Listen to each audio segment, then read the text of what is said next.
Hi, welcome to this lesson. So in this lesson, we are going to be looking at scheduling function executions. This can actually be user-defined or predefined functions. Okay, that doesn't matter, but you can schedule it.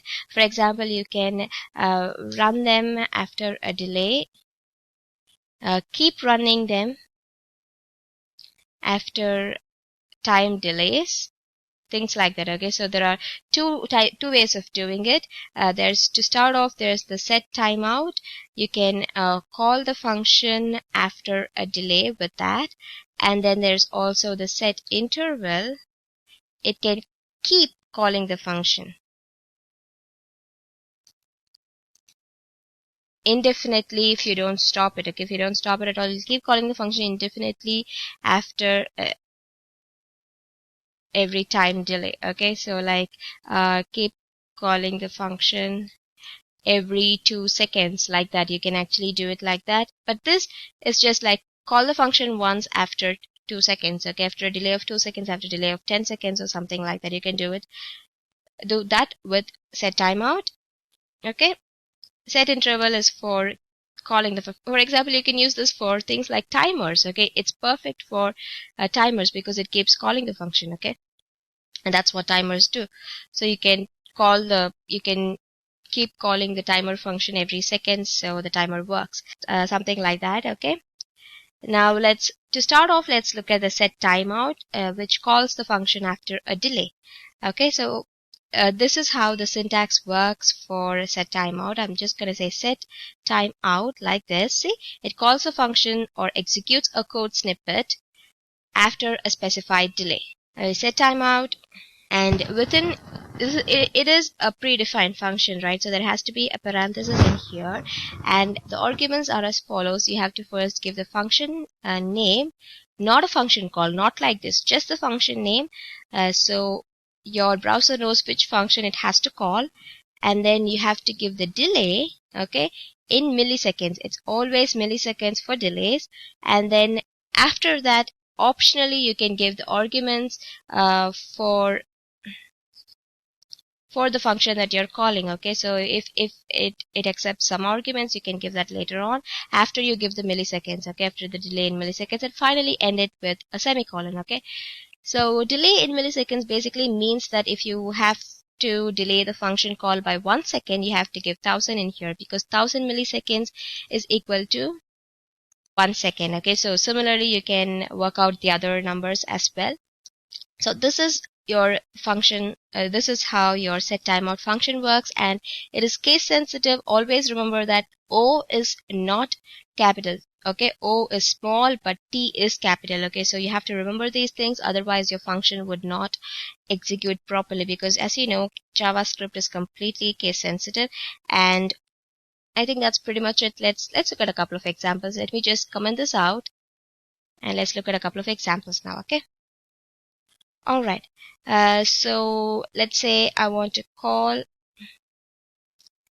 a function after a 1 second delay like this. Okay, so how would I do that? Function hello there. I'm just gonna create this function. It's a very basic function which is just gonna alert hello there like this. Okay, so and I want to call this function. Now generally I just say hello there, and that would be it, right? So if you look at your browser, that's it. There's no delay. Immediately after you refresh the page, you're getting your alert.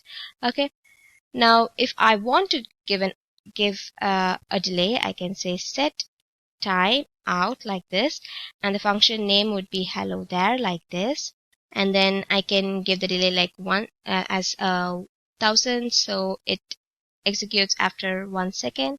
Refresh after a second. Did you notice that? Okay, a gap, and you get it. Okay, you can increase this by any number of seconds. Okay, let me give it as 3000 milliseconds, which is 3 seconds. 1 2 3. See, I'm getting my function called after 3 seconds. So you can give it as any number in here. Okay, so as I told you before, we can actually send arguments to this particular function now. So if I want to do that, I can accept some arguments in here. I can say name like this, okay, and I can send that name from here, and I can say hello there name, okay, and end it with an exclamation point after and give a space in here. All right, refresh. 1, 2, 3.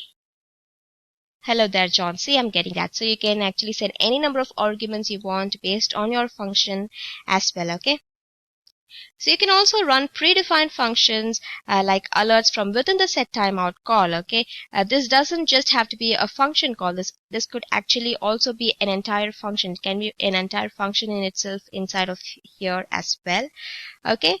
For example, I can run the entire alert from within here if that's what I need to do. Now, but in order to do that, I'd have to create it within as a string. Okay, so inside of this, I'd say alert hello there like this. So this is how I'd have to do it. It's very primitive. You shouldn't actually be doing it, but this is an option for you. So if you refresh this, 1, 2, 3, see, I'm getting my hello there. So it's executing the function from within the setTimeout after a 3-second delay. On the other hand, it's better if you actually create a function, at least an anonymous function out of this. Even if you don't call another function, you can just create an arrow function like this, an anonymous arrow function like this, okay, and you can do your alert. Now you don't have to do it, you have to create it as a string. It can just be an alert, and you can just say hello there, and there you go. And you don't really have to give any arguments for the last two examples because the function was created within the setTimeout, right? So it's not accepting any arguments. The arguments are just for function calls that are outside of the setTimeout. Now if I refresh, 1, 2, 3, see, hello there, I'm getting that. So that's something that I can do. Now we can also cancel this timeout if needed, okay? If I don't want it to be executed at all, then I can just cancel it, okay? There is something called clear timeout in JavaScript, okay, which can be used to cancel out your setTimeout. How do I do that?